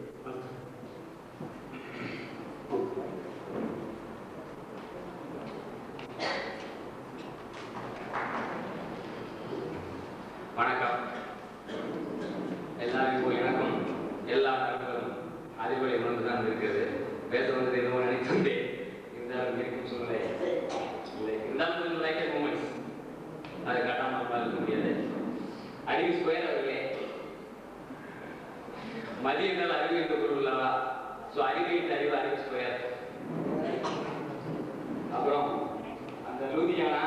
ஈச்சம்பழம், பேரிச்சம்பழம், திராட்சைப்பழம் என்றெல்லாம் பழங்களை பற்றி நன்கு அறிந்த கவிஞர் ஞான பழமாய் அமைந்திருக்கும் பழம் நீ பாரதி அவர்களே, பிகராக சூப்பராக அமைந்திருக்கும் பொன் சுதாரே, சுதா பொண்ணே மற்றும் விஜயா பெருக்கம் அப்போ நான் செந்தில் நிறையா எனக்கு அதிகம் இல்லாவிட்டாலும் மனதில் இடம் பிடித்து விட்டார். அந்த சீட்டு கிடைத்து விட்டாலும் அன்பு வந்து அனைவருக்கும் மற்றும் அனைத்து இலக்கிய உலகங்களுக்கும் என்னுடைய வணக்கத்தையும் தெரிவித்துக் கொள்கிறேன். இந்த கவிதையில் காதல் விழாவில் எடுத்துக்கொண்டு பேச கூப்பிட்டு விட்டார்கள். இருந்தாலும் யோசித்து வந்திருந்தேன், இப்படி கூப்பிட்டார்கள் எனக்கு தெரியும். கவிதை என்பது அவரவர் தொழில், கல்வி, அனுபவங்கள் இப்படி பல பாதிப்புகளின் அடிப்படையிலே மனதிலே உள்வாங்கி அந்த உள்ளத்தில் உள்ளது கவிதையாக வெளிவரும். அந்த அடிப்படையிலே எடுத்துக்காட்டாக ஒன்று சொல்லி சுதாவுக்கு என்ன பாதிப்பு என்பதை சொல்லி முடித்தேன். ஒரு இது தான் இப்போ ஒரு நம்ம கோவை விவசாய கல்லூரியில் படிக்கிறவர் கொஞ்சம் லைட்டே மூமெண்ட், ஏன்னா எல்லா டென்ஷனாக இருக்கீங்கல்ல, அதனாலதான் அந்த கோவை விவசாய கல்லூரியில் படிக்க முடிய நண்பர் ஒருவர் எம்எஸ்சி அக்ரி கொடுப்போம். அவரிடம் ஒரு காதல் கவிதை எழுத சொன்னேன். அவர் எப்படி எழுதிப்பா, அவருடைய அனுபவம் என்ன என்றால் என்ன பதிவாக இருக்கிறதாக நான் கொள்ள முடியும். அந்த அடிப்படையிலே அவர் எழுதுகிறார், கோ 32 28 32 வீரிய ஒட்டு ரகமே, செயற்கை உறவின்றி இயற்கையாய் வளரும் சுபாபுல் மரமே, உன் யூரியா போன்ற அருமையான முகத்திற்கு செயற்கை பூச்சதற்கு தொழுவருமாய் முத்தம் இருக்கும் பொழுது அப்படிங்கிற இதுக்கு மேல விட்டோம்னா அவர் பூச்சிக்கொல்லி மருந்து, பேக்டமாசு இதெல்லாம் பேச ஆரம்பிச்சார். டிஏபி அப்படிலாம் அப்படின்னு சொல்லிட்டு இருந்து பார்த்துட்டேன். அப்புறம் இங்கே கோவை ஆர்ட்ஸ் காலேஜில் ஒரு நண்பர் மேத்தமெட்டிக்ஸ் படிக்கிறவர், மேத்தமெட்டிக்ஸ் படிக்க போய் அந்த காலத்தில் என்ன சொல்றாரு, அவர் சொல்றார், வட்டத்துக்குள் முக்கோணம், முக்கோணத்துக்குள் வட்டம், உனக்குள் நான், எனக்குள் நீ, அது சரி எப்போது நமக்கு தலையில் சிவப்பு முக்கோணம் என்கிறார். இதுக்கு மேல விட்டோம்னா அறுபது முக்கோணம், சிங்கள முக்கோணம், செவ்வகம், சதுரம் ஆரம்பிச்சுறாரு. ஏன் சொல்லி இருந்துப்பா அப்படின்ட்டு. அடுத்து ஒரு கவிஞர், ஒரு நண்பர், அவரு இயற்கை பிசிக்ஸ் படிச்சவர், அவர்கிட்ட போய் காதல் ஒன்று எழுதுப்பா அப்படின்னு சொன்னார். அவர் எழுத, அணுவிலே உள்ள எலக்ட்ரான்கள் அந்த நியூக்ளியஸை அணுக்கருவை சுற்றி சுற்றி வரும், அதுபோல உன்னை நான் சுற்றி சுற்றி வருகிறேன். எலக்ட்ரான்கள் சுற்றினால் மின்சாரமாகும், நான் சுற்றினால் சம்சாரமாகும். அப்புறம் மின்சாரத்திலே நேர்மின் வாயு எதிர்மின் வாயு பாசிட்டிவ் நெகட்டிவ் சேர்ந்தால் விளக்கு எரியும், சம்சாரத்திலே நீ நான் சேர்ந்தால் விளக்கு அணையும். நிறுத்துப்பான். இதுக்கு மேல விட்டோம்னா அவரு வேற அவர் பாட்டு போயிடுவாரு, நிறுத்து அப்படின்னு சொல்லிட்டு ஈக்குவேஷன் எல்லாம் சொல்லுவாரு. காதல் பாமலா ஏதாவது சொன்னாலும் சொல்லுவாரு, அதனால வேணாப்பா அப்படின்னு சொல்லி நிறுத்த சொல்லி. ஆக அவர் ஒரு பாதிப்பு, அவரோட தொழில் அனுபவங்கள் பல்வேறுபட்ட அனுபவங்கள் எல்லாம் உள்வாங்கி உள்ள தொழில் கவிதையாக. இதுக்கும் இந்த சுதா பொண்ணுக்கு என்ன சம்பந்தம் பிடிக்கிறீங்களா? இவர் உங்களுக்கு கவிஞரும் தெரியும், அறிமுகப்படுத்தாரு காளிதாஸ் அவர்கள். சினிமா துறையில் சரத்குமார் இருந்திருக்காரு, நிறைய ஆசிரியர் டைரக்டர் வேலை பார்த்துருக்காரு, அசோசியேட்லாம் ரைட்டு. அதுக்கு முன்னாடி பல ஆண்டுகளுக்கு முன்னாடி எனக்கு எப்படி இருக்குமாறு என்றால், சென்னை வாராட்சி சாலையிலே டிக்டாக் பாலிமர்ஸ் என்ற ஒரு நிறுவனத்திலே விற்பனை அதிகாரியாக பணி வந்திருக்கிறார். அதாவது அந்த நிறுவனத்தில் பாலிமர்ஸ் என்றால் பசை தொழிற்சாலை மாதிரி விட்டான். அந்த பாதிப்பு தான் தெரிகிறது. இந்த கவிதை புத்தகத்திலே இவர் கவிதை எல்லாம் பசைத்தனமாக இருக்கின்றன. படித்தவுடன் மனதிலே பச்சு என்று ஒட்டி கொடுக்குது, பசை போல். கொஞ்சம் விசித்தாலும் கொஞ்சம் காய்ச்சி போனாலும் நிரந்தரமாக ஒட்டி கொடுக்குது. டிக்டாக் அதுவும் இருக்கிறது, கம்பெனி பேர். இவருக்கு ஒரு காதலிக்கும் டிக்டாக் நிறைய இருக்கும் போல இருக்கிறது. அப்படிப்பட்ட இந்த காதல் அல்ல கவிதை, அல்லது சுதாவின் காதல், சுதாவின் காதல் கவிதை அல்ல காதல், பெருவாரியான விற்பனை வாக்கிலே வெற்றியடைந்து நிலையான நியாயமான ஆட்சி அல்லது இடத்தை அமைக்க வேண்டும் என்று வாழ்த்து கூறி விடைபெறுகிறேன். அடுத்து எங்கள் இனிய நண்பர் அண்ணாதுரை அவர்கள் பார்த்து வருகிறார். அண்ணாதுரை. மொழிக்கு மூத்தவளே, என் மூச்சு காற்றே, இனிமையின் பிறப்பிடமே, என் இதயத்து நெருப்பே, தாயே தமிழே வணக்கம். என் சிற்றறிவுக்கு எட்டிய வரை இந்த தமிழ் கூறும் நல்லுலகில் காதல் தினத்தில் ஒரு கவிதை புத்தகம் வெளியிடுவது இதுவே முதன்முறை. இந்த முதன்முறையாக வெளியிடப்படுகிற இந்த கவிதை தொகுப்பில் பாராட்டி பேச வந்திருக்கிற கவிஞர்கள் எல்லாம் மிகச்சிறந்த கவிஞர்கள், முரண்பாடுகளை தங்களுடைய கவிதைகளின் தலைப்புகளை வைத்திருப்பவர்கள். 17 வயதில் பழனி பாரதி நெருப்பு பார்வைகளை எழுதினார். நெருப்பை பார்த்திருக்கிறோம், நெருப்பு பார்வைகள் எப்படி என்று நமக்கு தெரியவில்லை, சாதாரணமாக ஒன்று கேட்கிறார். அவைநாயகம் படித்தான். மீனின் உடம்பில் செதில்களை பார்த்திருக்கிறோம், இவரோ சூரிய செதில்களை வெளியிட்டிருக்கிறார். இருக்கிறார் பாபு, இணைத்தவர், ஆனால் கவிதைகளால் அவர் பெருத்தவர். மல்லிகை தோட்டாக்களால் மல்லிகை பூவை பார்த்திருக்கிறோம், தோட்டாக்களை இவர் வெளியிட்டிருக்கிறார். கடைசியாய் கண்ணீர் துளி இருக்கலாம், ஆனால் அறிவுமதி எழுதியிருக்கிறார் கடைசியாய் ஒரு மலைத்துளி. இந்த கவிஞர்கள் எல்லாம் இப்படி முரண்பாடுகளுக்குள் தங்கள் கவிதை தலைப்புகளை அடக்கியிருந்தாலும் மனிதத்துறை, மக்களை, இந்த மண்ணை நேசிக்கிற விதமாக தங்களுடைய கவிதைகளை எல்லாம் எழுதியிருக்கிறார்கள். சோலையார் அணையில் இருந்து கோவை அரசு கலைக் கல்லூரிக்கு வணிகவியல் பாடம் படிக்க வந்த சுதாகர் என்ற தற்போதைய கவிஞர் பொன் சுதா அவர்கள் வால்பாறையில் இருந்தும் இப்பொழுது காணம்பாறையில் இருந்தும் இடம்பெயர்ந்து வாழ்ந்து கொண்டிருக்கிற தன்னுடைய தந்தைக்கு ஒரு நல்ல மகனாக இருந்து வாழ்ந்தவர். தன்னுடைய கவிதைகளால் தமிழ் கூறும் நல்லுலகத்தில் பேசப்பட வேண்டும் என்று ஆசைப்பட்டவர். நமக்கு இந்த கவிதைகளை பற்றியெல்லாம் அதிகமாக தெரியாது என்றாலும் கூட ஒரே ஒரு எங்கோ படித்த கவிதை நமக்கு ஞாபகத்திற்கு வருகிறது. பெண்ணே, உன்னை நான் காதலிக்கிறேன், எப்படி தெரியுமா? போர்க்களத்தில் ஒரு காலை இழந்த ஒரு வீரன் தன்னுடைய மற்றொரு காலை நேசிப்பது போல உன்னை நான் காதலிக்கிறேன் என்று சொன்னான். இப்பொழுது நான் சொல்கிறேன், இந்த அவையில் நான் பிரகடனப்படுத்துகிறேன். கோவையில் ஓட்டு வாங்குவதற்காக சில வேட்டுக்கள் வெடித்துக் கொண்டிருக்கிற சூழலில் மனிதன் வாழ, மக்கள் வாழ இந்த காதல் தான் உலகத்தில் இருக்கிற அனைத்து எல்லை கோட்டைகளையும் அழித்துவிட்டு மதம் கடந்து, சாதி கடந்து, நாடு கடந்து இந்த காதல் கவிதையால் வாழ வைக்கப்படும் என்று நான் அதே வார்த்தைகளில் சொல்கிறேன். ஒரு காலை வேட்டுக்களால் மனதில் ஒரு பக்கத்தை இழந்துவிட்டு கோவை திவ்யோதய அரங்கில் மத நல்லிணக்கத்தை பேசுகிற அந்த திவ்யோதய அரங்கில் அமர்ந்திருக்கிற அனைவருக்கும் தன்னுடைய கவிதையால், தன்னுடைய காதலால், கவிதை அல்ல காதலால் இந்த மக்கள் மனங்களை நிறைத்துக் கொண்டிருக்கிற இந்த சுதாவின் கவிதை தொகுப்பானது தமிழ் கூறும் நல்லுலகில் நன்றாக பேசப்படும், மிக நன்றாக அவர் வருவார் என்பதற்காக அனைத்து சாத்தியக்கூறுகளும், அனைத்து அறிமுகங்களும் இந்த புத்தகத்தில் இருக்கிறது என்று சொல்லி என்னுடைய இளவல் திரு பொன் சுதா அவர்களை மனமாற வாழ்த்தி விடைபெறுகிறேன். விழா நாயகர்கள், திரைத்துறை கவிஞர்கள் பேசுவதற்கு முன்பாக இறுதியாக கவிஞர் வழக்கறிஞர் ரிச்சர்ட் ராஜா அவர்கள் இப்பொழுது உரை வாழ்த்துகிறார்.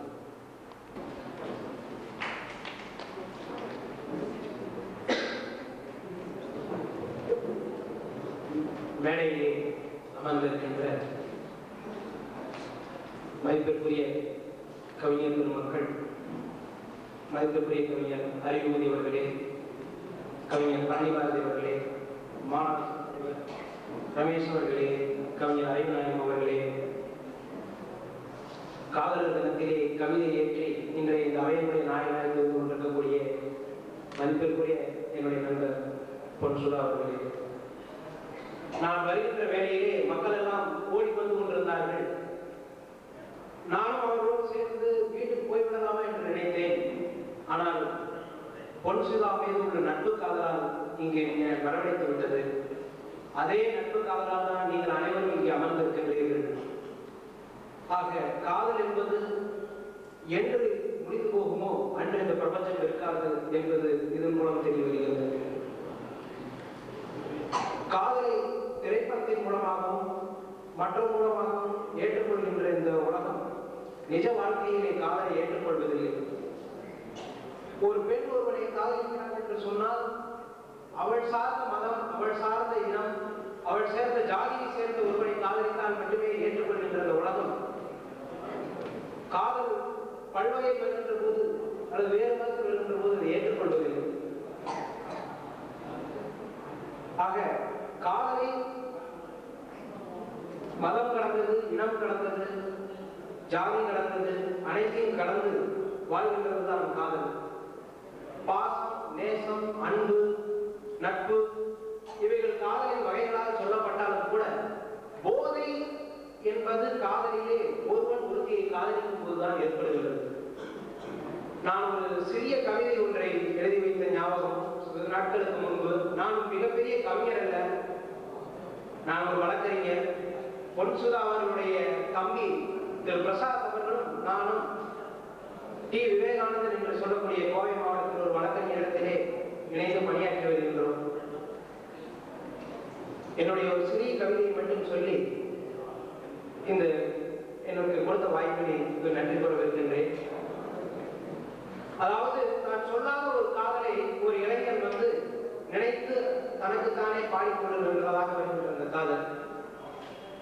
சொல்லாத என் கதையை சொல்லி அழுகிறேன் ஓ கொள்ளாத பெண்ணே, கல்லாவும் மனம் ஏற்கனவே தாண்டி எட்டாதிருக்கும் பொன்மனரே, பிள்ளை பருவம் முதல் கள்ளத்தனமாய் காதலித்து வந்தேனே, சுற்றம் என்னை வதைத்ததடி சுற்றுமில்லை வந்ததடி, பெற்றவரையும் மறக்கவில்லை மற்றவரையும் மறக்கவில்லை, கற்றவர் யாரும் என்னை கல்வன் என்று சொல்லவில்லை, பாவையுன்னை நினைத்தாலே பாதியாகி விழுகின்றேன், போதையுன்னை நினைத்தாலே கோடையாகி விழுகின்றேன், தேவி நீ அருகில் படுத்திருப்பது போல் நினைவு, திருக்கிட்டு விழித்து பார்த்தால் கனவு, உன் நினைவால் உள்ளே செல்லம் இருக்கிறதே உணவு, உன் கண்ணில் என்ன காந்தமா இல்லை தானே அழகு என்ற ஏகாந்தமா, தேவி உன் முதற்கசையில் பிறந்ததுதான் ராகமா, உன் இடைவசையில் பிறந்ததுதான் தாளமா, கண்ணில் உன் கைவீச்சில் பிறந்ததுதான் தென்றலா, நீ நெருப்பில்லாமல் தீ மூட்டி நீர் இல்லாமல் உணவாக்கி சுவையில்லாமல் விருந்து வாழ்கிறேன் தேவி என்று, உன் சங்கு கழுத்தளவும் சந்தன நிறத்தளவும் நடிச்சாமந்திரம் என்னை வாழ்த்துகிறேன்,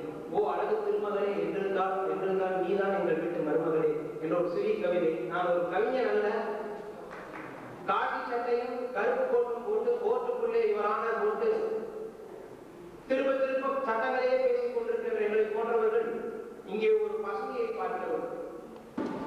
அரசியல் போர்க்களம் முடிந்த பிறகு 1917 சோவியத் ரஷ்யா ஆரம்பிக்கப்பட்டவுடன் அந்த ரஷ்ய கவிஞர் மயாக்கவஸ்கி எழுதுகிறான், எழுப்பப்படுகிற உருக்காலை, உருவாக்கப்படுகின்ற ஆயுதங்கள், இவற்றோடு எழுதப்பட்டு வரும் கவிதைகளை பற்றியும் லெனின் தனது பொலிட்பீரோவில் குறிப்பிடப்பட வேண்டும் என்று எழுதுகிறார். அத்தனை வலிமை வாய்ந்த அந்த கவிதைகளை காதலாக வடிக்க முடியும் என்றால் இன்றைக்கு வெளியிலே நடந்து கொண்டிருக்கிற சொல்ல முடியாத சோகங்களை ஆற்ற அது மட்டும்தான் மருந்தாக இருக்க முடியும். போர் என்றால் புலிகுணம், பொங்குரிய மானம் என்றால் உலகத்துக்கே ஒரே இனம் என்று நடிகர் திலகத்தின் அந்த வீர விளக்கம் நம் உள்ளங்களில் மீண்டும் வெளியட்டும். அதுவே நம் இனத்தின் பெருமை என்று உணரட்டும். அந்த உணர்வை வெளிக்காட்ட திரைத்துறையின் நாயகன் அன்னையில் ஆரம்பித்து இன்றைக்கு 90 பாடல்களுக்கு மேற்பாக எழுதி தமிழகத்தின் எல்லா இல்லங்களிலும் தன்னுடைய ஐ லவ் யூ பாடல் மூலமாக வாழ்ந்து கொண்டு வருகிற கவிஞர் நண்பர் பழனி பாரதி அவர்களை இப்போது அழைக்கிறோம்.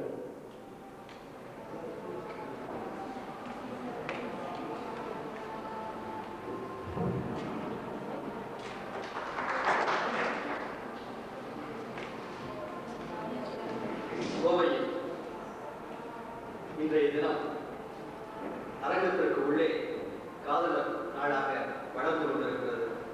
அரங்கத்திற்கு வெளியே கலவர நாளாக நீடித்துக் கொண்டிருக்கிறது. இருந்தாலும் நாம் காதலை பற்றி பேசுவோம். காதலை பற்றி பேசுவது ஜாதிகளை எதிர்த்து பேசுவது, மதங்களை எதிர்த்து பேசுவது, சமாதானத்திற்காக பேசுவது. அதற்கு உதாரணம் தான் வெளியே வீசுவதற்காக யார் யாருக்கோ ஆயுதங்களை வழங்கிக் கொண்டிருக்கிறார்கள். இங்கே நாம் பேசுவதற்காக கொஞ்சம் பூக்களை வழங்கிக் கொண்டிருக்கிறார்.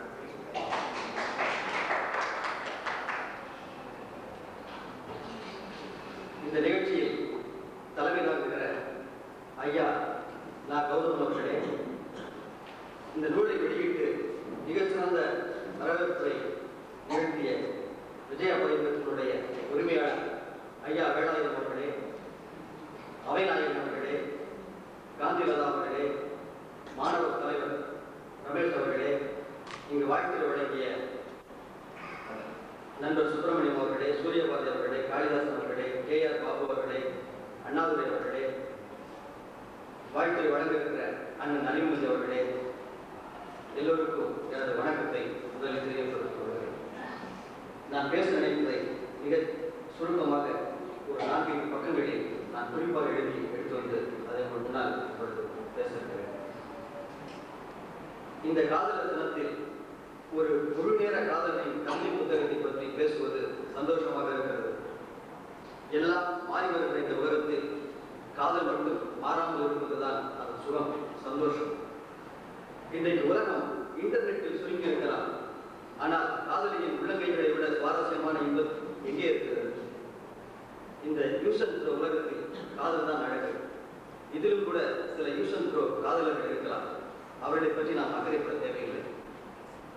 இந்த உலகில் 2 பாகம் கடலால் அல்ல, காதலால் தான் நிரம்பி இருக்கிறது. இந்த பூமிக்கு வியர்க்கிற போதெல்லாம் காதல் கடிதங்கள் தான் விசிறிகளாகின்றன. உலகின் மிக உன்னதமான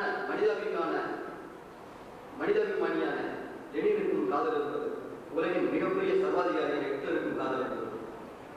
காதல் மேதைகளை உருவாக்குகிறது, பேதைகளையும் அதுதான் உருவாக்குகிறது. ஆனால் எல்லாவற்றையும் விட கவிஞர்களை தான் அதையும் உருவாக்குகிறது. ஒவ்வொரு மனிதருக்குள்ளும் இருக்கிற கவிஞனை காதல் தான் கண்டுபிடித்து கை கொடுக்கிறது. ஆனால் கவிஞனுக்கு காதல் வந்தால் காதல் ஒரு காவியமாகிறது. என் நண்பர் பொன்சுதா இயல்பிலேயே கவிஞர். இன்றைக்கு காதலனாகவும் வளர்ந்திருக்கிறார். அதனுடைய அழிக்க முடியாத அழகான ஞாபகமாக இவனுடைய கவிதை தொகுதி பிறந்திருக்கிறது. பொன்சுதா ஒரு கவிதையில் எழுதியிருக்கிறார். உச்சி குடுமி போட்டு பார்த்தாய் உன் ரப்பர் பேண்டை, உன் ஒட்டு பொட்டை எனக்கு ஒட்டி கும்பட மாதிரியே இருக்க என்று முதுகடித்தாய். தாவணி அணிந்த என்னை, மீசையற்ற என்னை, தாடி அடர்ந்த என்னை பார்க்க காத்திருக்கிறாய். உனக்காக எத்தனை அவதாரங்கள் எடுக்கவும் தயார்தான். நான் ரொம்பவும் ரசித்த கவிதை. அண்ணன் அறிவுமதி கூட காதலை என்பது படத்தில் ஒரு பாடல் எழுதினார். காதலுக்கு ஆண்மை உண்டு சொல் சொல், ஆண்மையிலும் தாய்மை உண்டு சொல் சொல். இப்படி ஒரு விஷயத்தை எழுதுவதற்கு அண்ணன் அறிவுமதி தான் நிறைய கவிஞர்களுக்கு பாதிப்பாக இருக்கிறார். உண்மைதான். ஆணுக்கு பொட்டு வைத்து பார்க்கவும், பெண்ணுக்கு மீசை வைத்து பார்க்கவும் காதலால் தான் முடியும். பொன்சுதாவின் இந்த கவிதை தொகுதி விஷய கண்டத்துடன் அதே வேளையில் கையடக்க பதிப்பை போல வெளிவந்திருக்கிறது.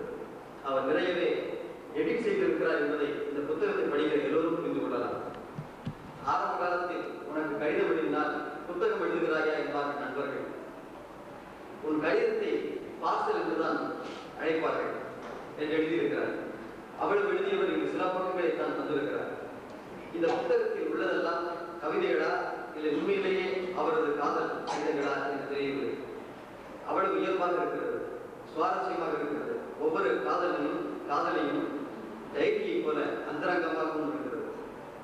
கவிதை எழுத ஆரம்பித்ததும் காதல் வருகிறதா, காதல் வந்தவுடன் கவிதை எழுத வருகிறதா என்று கேட்பது கொடியசைந்ததும் காற்று வந்ததா, காற்று வந்ததும் கொடியசைந்ததா என்பது போல் ஒரு லாஜிக்கான கேள்விதான். பூக்களை அதன் காப்புகளிலேயே வைத்து ரசிக்க கற்றுக் கொடுப்பதும் காதல் தான். துப்பாக்கியோடு பறவைகளை பார்க்க கற்றுக் கொடுப்பதும் காதல் தான். கொலைகாரர்களை உருவாக்குகிற காதல் நமக்கு தேவையில்லை. கலைஞர்களை உருவாக்குகிற காதலை நாம் கைகுலுக்கி வரவேற்போம். நான் கூட காதலிக்காக காத்திருப்பதை பற்றி ஒரு கவிதை எழுதினேன். உனக்காக காத்திருப்பது உன் காதலை விட சுகமானது. ஆனால் நீ வராத சுகம் தற்கொலையை விட விரக்தியானது.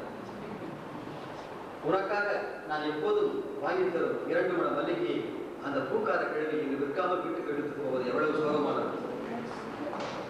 நீ பொறுப்போட்டு பசியாற்றிய கோயில் குளத்தின் மீன்கள் இன்று தண்ணீர் குடித்து உன்னை தேடிய தவிப்பு எத்தனை துயரமானது.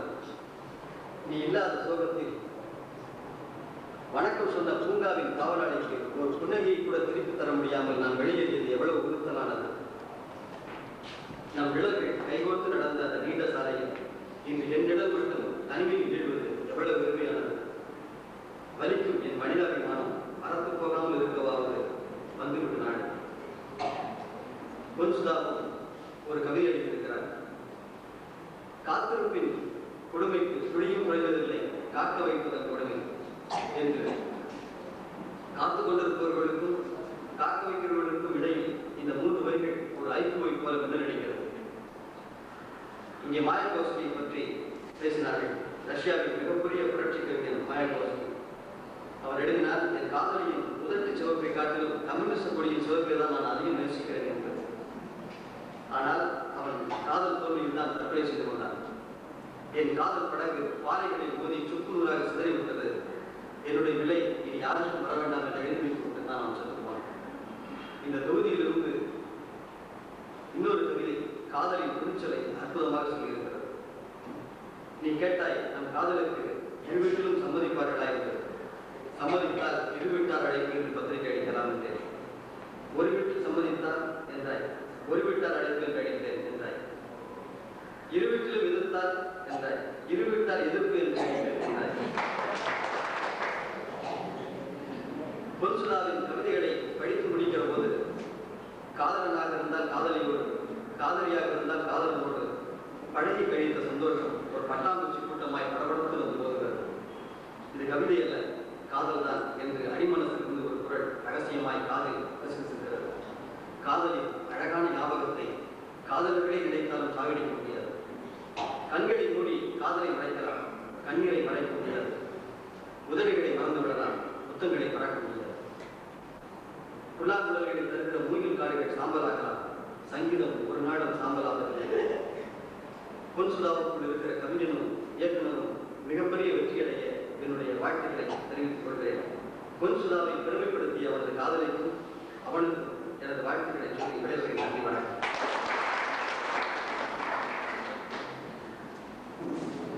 இறுதியாக தமிழ் இலக்கிய உலகில், தமிழ் போர்க்களத்தில், தமிழ் திரைப்பட உலகில் எல்லோரால் நேசிக்கப்படுகிற எங்கள் அண்ணன் கவிஞர், இயக்குனர், கதாசிரியர், இன்னும் பல்வேறு வடிவங்களில் நமக்கு அறிமுகமான அண்ணன் அறிவுமதி அவர்கள் பேச வருகிறார். காதல் என்றால் எல்லா கவிஞர்களுக்கும் அறிவுமதியுடைய கவிதைகளை தேடிப் போவார்கள். ஏனென்று கேட்டால், அணுகுணமாய் சாவ முடிவெடுத்த பிறகு காதல் சரியான வழிதான் என்று நமக்கு கற்றுக் கொடுத்தவர் அவர்தான். அந்த அண்ணன் அறிவுமதி அவர்கள் இப்பொழுது பேச வருகிறார்.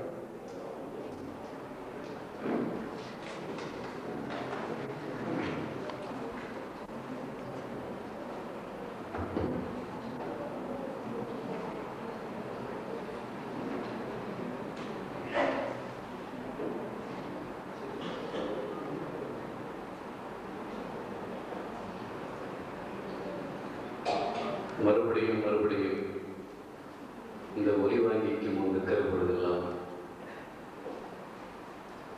ஒரு சிறுகதை ஆசிரியர் தன்னுடைய முதல் வாக்கியத்தை எழுதுவதற்கு எவ்வளவு சிரமப்படுவானோ அந்த சிரமத்திற்கு தம்பி பழிபாதியை போல் நான் ஆகிவிடுகிறேன். அவன் என்னை விட கூச்சமானவன், நான் அவனை விட கொஞ்சம் குறைந்த கூச்சமானவன். தம்பி பொன்சுதாவின் இந்த புத்தக வெளியீட்டு விழாவில் உதடுகளால் பேச வேண்டும் என்று உள்ளம் சொன்னாலும் வார்த்தைகள் அக்கறையில் அமர்ந்து கொண்டு வர மறுக்கின்றன.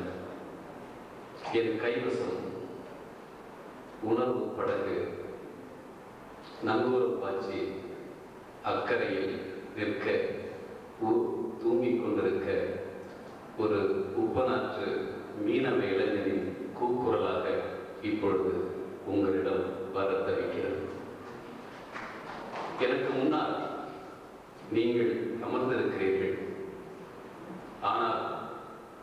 என் பேச்சு மேடைக்கு முன் 10-15 ரோஜாக்கள் படுத்து கிடக்கின்றன. இவை என் கோவை மக்கள் அந்த குண்டு வெடிப்பில் இறந்து கிடக்கின்ற சோகத்தை, அந்த அதிர்வை எனக்கு தருகிறது. தமிழனை கொன்று கொண்டிருக்கிறார். நதிக்கரைகளில் வாழ வந்தவர்கள் அங்கிருந்து வெளியேறிவிட்டார்கள். ஆனால் ஒவ்வொரு தமிழரின் மூளைக்குள்ளும் அவர்களுடைய அக்ரஹாரங்கள் தமிழரின் மூளைக்குள்ளிருந்து என்றைக்கு நதிக்கரையிலிருந்து அவர்களை ஓட வைத்தோமோ அப்படி நம்முடைய மூளைக்குள்ளிருந்து அந்த நாய்களை, அந்த வஞ்சக நரிகளை நாம் விரட்டாதவரை தமிழருக்கு விடிவில்லை, தமிழருக்கு வாழ்வில்லை, தமிழருக்கு நாடில்லை, தமிழருக்கு மொழி இல்லை, தமிழருக்கு உடை இல்லை, தமிழருக்கு உணவில்லை. இதை யதார்த்தமாகவே பார்த்துக் கொண்டிருக்கிறோம். நாம் கோவை மாவட்டத்தையும் தருமபுரி மாவட்டத்தையும் சேலம் மாவட்டத்தையும் அதிகம் நேசிப்போம். காரணம், நான் ஒரு புஞ்சை காட்டு மனிதன். நஞ்சை மனிதனை விட அந்த புஞ்சை காடுகள் தருகிற பண்பாட்டு வர்ண கோலங்கள் நான் என் 16 வயது இளமை கால வாழ்க்கையில் அனுபவித்து வாழ்ந்து ரசித்தவர். அந்த நதியில் மூழ்கி அந்த மீன்கள் கடிக்க நான் குளித்த அனுபவங்களை எல்லாம் இன்றைக்கு சென்னைக்கு சென்று ஒரு பைக்க தண்ணீருக்கு குளிக்கிற அந்த வாழ்க்கையாக குறுகி போய்விட்டது. அப்படித்தான் நான் வரகு கொலை காவலுக்கு போய் வந்த அந்த வரகு கொலைகள் எல்லாம் இன்றைக்கு அந்த புஞ்சை காடுகளில் இறந்து விட்டன. என்னுடைய அந்த பாப்பாத்தி பூச்சிகளை இப்பொழுது பார்ப்பதற்கு எனக்கு மழைக்காலங்களில் முடியவில்லை. என்னுடைய அந்த கொடி கடலைகள் இன்றைக்கு அந்த குழந்தைகளின் வாயிலே தாய்ப்பால் கடுத்து ஒழுகுமே விளையாய், அவற்றை இன்றைக்கு என் கிராமத்தில் நான் பார்க்க முடியவில்லை. இன்றைக்கு உடைகளில் நாம் மாறிக்கொண்டிருக்கிறோம் என்று சொல்வதை விட நாம் மாற்றப்பட்டுக் கொண்டிருக்கிறோம். அதை நீங்கள் உணர்ந்து விட வேண்டும். நாம்